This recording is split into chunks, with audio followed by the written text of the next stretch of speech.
Hi, my name is Kim Boxberger, and this is my presentation on inclusive leadership.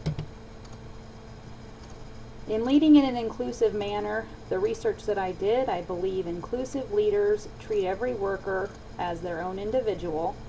They appreciate their differences that each one brings to the team, and then they look outside the normal mold of people for creative thinkers.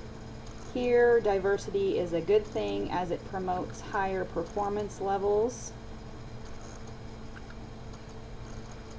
Here are two of the articles that I chose. I read about 6, but these are the two that I felt were hitting on the points that we are touching on in class with our text and the videos that we've been watching. In the first one, organizations that lack inclusive leadership, I found very interesting because it had some things that people can do to be better leaders at a global level. And then the second one, inclusive leadership, will a hug do? There were several things in there that related actually to our text with like the modeling the way and encouraging the heart that I thought everyone else might find interesting. They also summarized the race, class, access, gender, and equity that we are talking about today. The first video that I found covered 3 concepts of diversity, globalization, and then inclusion.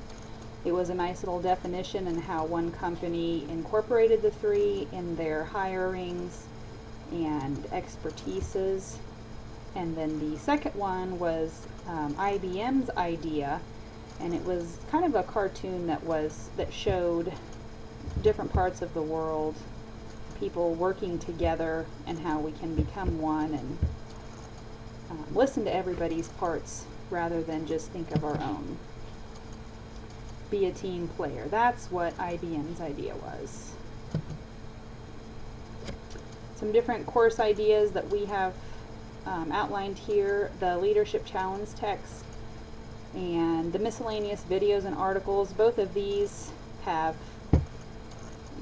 shown me a lot, characteristics of great leaders. And then in the researching different leaders and their styles has come to help me find some of my strengths and weaknesses with which style I am. The 5 levels of leadership that were mentioned in our text that I will discuss are: model the way, inspire the shared vision, challenging the process, enabling others to act, and encourage from the heart. In model the way, as listed in our text, that titles do not make leaders, behaviors do. They affirm their shared values with their colleagues, with their team, with their followers. And then they set good examples by clarifying their values. What I do in my classroom is like an I do, we do, you do.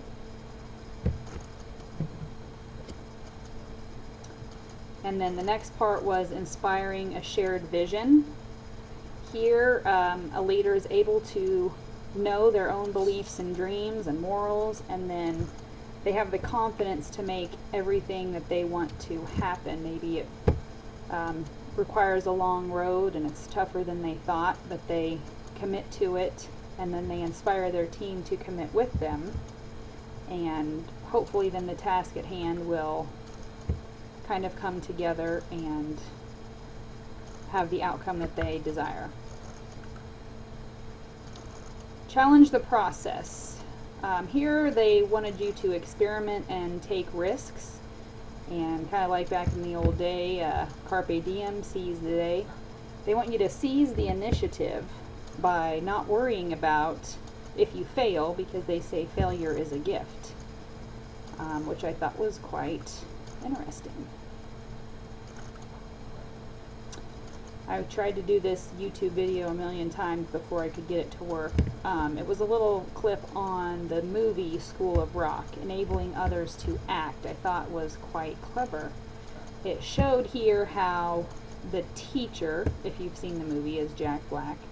He was building trust and relationships within his little school band, And in turn, he was strengthening others by telling them about what they were, their positives, what they're good at, their strengths, and his weaknesses. He was very open to saying that he wasn't very good at, like making a song like the other boy was.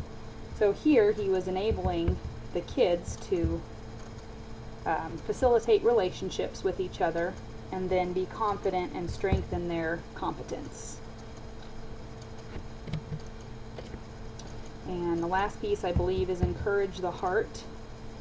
And with that, you are showing appreciation for individual contributions, kind of a individual symbol, maybe be specific to each person, celebrate their culture and how they, something they do that's exciting when they accomplish something. And in that, celebrating the small victories. I've done this with my volleyball team.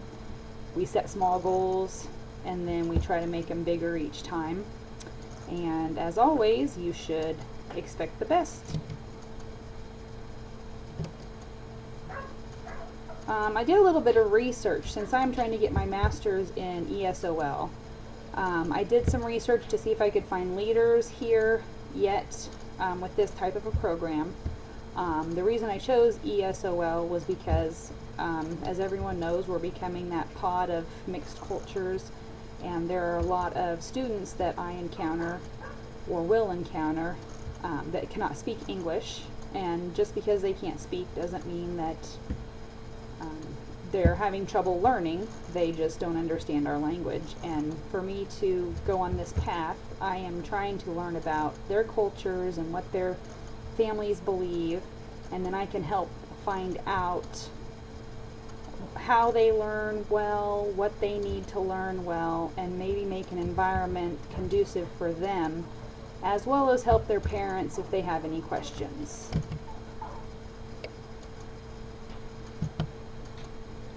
Some of the challenges that any leader would see: developing marginal effectiveness, inspiring others, developing employees, leading a team, guiding change, managing internal stakeholders and politics. And I found this in an article, and I thought this was kind of, it hits them all on the head. To inspire others is a challenge, to develop people is a challenge, but a good leader takes that challenge as a positive.